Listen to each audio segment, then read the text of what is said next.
Hey guys, Yankee here, and today I'm going to be giving my thoughts on Digimon Beatbreak Episode 1, The Beat of Emotions.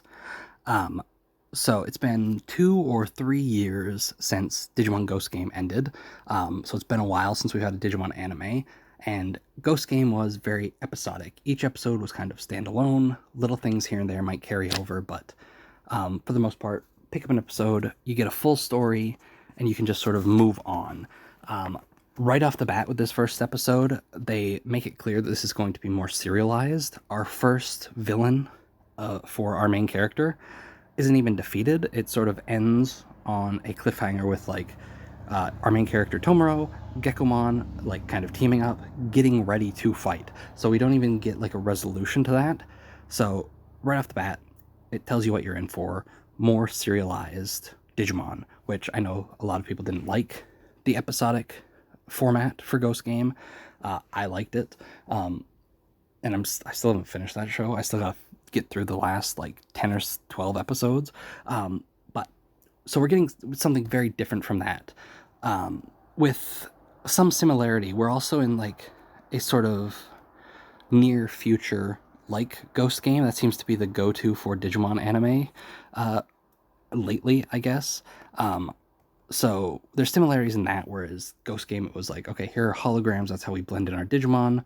Whereas in this, they introduce a new technology called Sapotamas, which are little egg things that are basically like cell phones for people, except like they use them much more. It's like an end result of what people think like our modern cell phones will be, where there's this part where in the middle of the episode, Tomoro's at home and he asks his Sapotama to microwave something for him. So it's like an end result of what people think smartphones will be.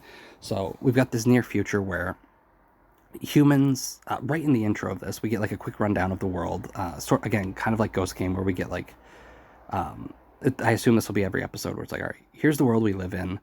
Here's how it's connected to Digimon. So in this world, humans generate an energy called e-pulse through their thoughts and emotions. That energy is what fuels Sapotamas, and Digimon in this show are going to evolve by consuming e-pulse.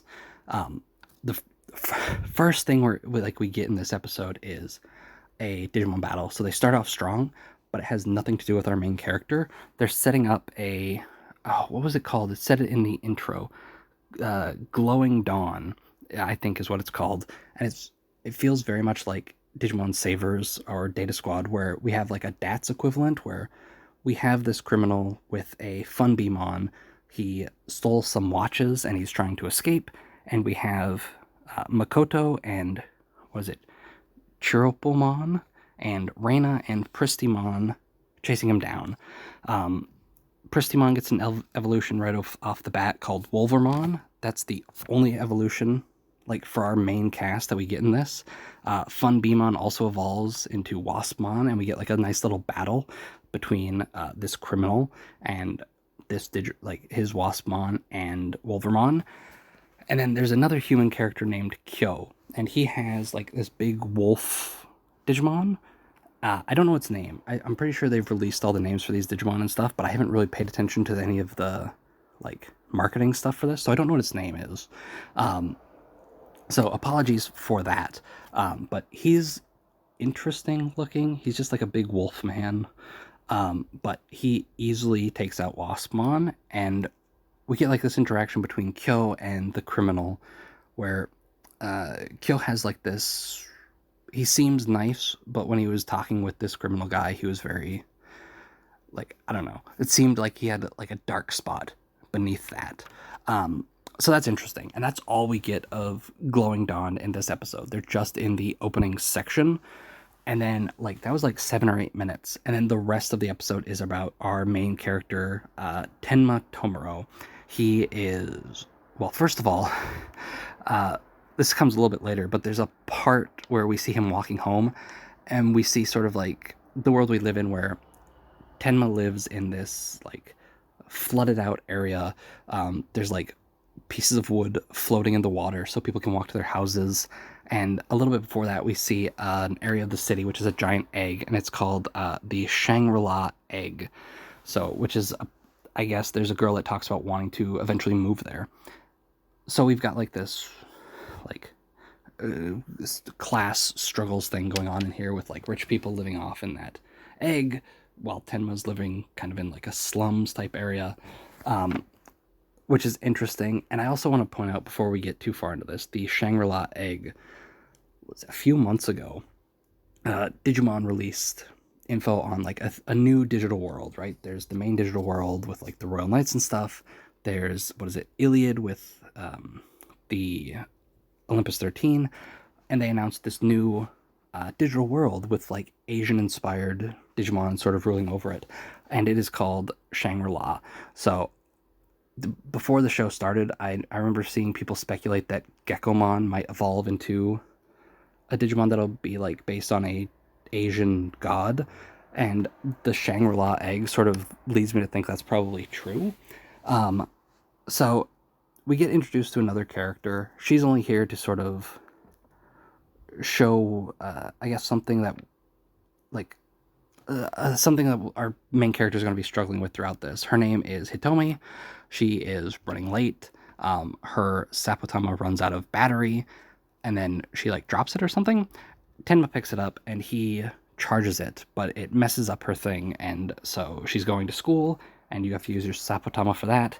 And it's like, oh, she got straight A's on these last tests or whatever. She goes to use it to buy lunch. She gets like a giant tray of food she didn't pay for. She confronts Tomoro on the roof about this, saying that he messed with her thing. He just says like, look, it's something I do. I touched it and it just sort of glitched out. I'm sorry, you can go, you can get a replacement. And so right off, we're set up that Tomoro is different somehow. His e-pulse that he produces can like mess with others. We get introduced to his brother later on, who seems to know what's going on with him. His name is Asuka, and he seems to know what's going on with Tomoro, but doesn't want to tell him. And we get like the classic trope of Tomoro's brother saying like, "All right, stay here. I'll explain everything to you when I get back." And then Asuka presumably dies in this. So Tomoro is at home alone, picks up his Sapotama, fills it with his E-Pulse, and Gekomon comes from it. Earlier, he had learned on the news that the girl Hitomi had a thing called, what is it called? Cold Heart, which is like a phenomenon where people just sort of like freeze up when their E-Pulse drops. And we learned that it is from Digimon eating it. We get like a brief scene of Gekomon hatching and then attacking Tomoro, and he starts to like freeze over. And later on in the episode, Asuka, Tomoro's brother, gets attacked by an unnamed Digimon who is like a little wolf thing too, and he attacks him and freezes Asuka over, and Asuka eventually falls into like some running water below them.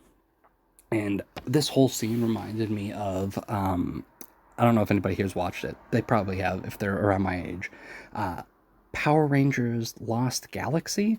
The first episode of that, we have, what is it, Leo and his brother, I think his name's Mike, where Mike is about to fall into a pit, and he gives Leo, like, the sword that can let him turn into a Power Ranger. He hands it off to him, and then Mike falls. And so, like, the first thing I thought when I saw this scene in Digimon is, like, okay, Asuka's coming back. He's going to come back as, like, a villain or something for a brief moment, maybe, and then eventually join the team. That's a prediction I'm making. I don't know if it'll be true, but it reminded me of that, so I just wanted to throw that out there. And then we get to the end of the episode that I talked about earlier, where Tomoro and Gekomon team up to fight this Digimon we don't know. And it's ugly, and I don't know what its name is. Its name isn't mentioned at all. And yeah, that is the episode. A lot is happening. We get a cliffhanger ending. Gekomon doesn't evolve this episode, but I'm assuming he'll evolve next episode when we fight this Digimon. Yeah, it is a very strong first episode. I think a lot of like the near future kind of cyberpunky stuff going on is cool. Tomoro seems interesting. We've got some mysteries with him. And we haven't even met, like, we met our supporting cast, but like our main character and our supporting cast haven't really met up yet. So there's a lot to look forward to. I enjoyed this episode a lot. And I'm just excited for more Digimon. So anyway, thanks for watching. I'll see you guys next time.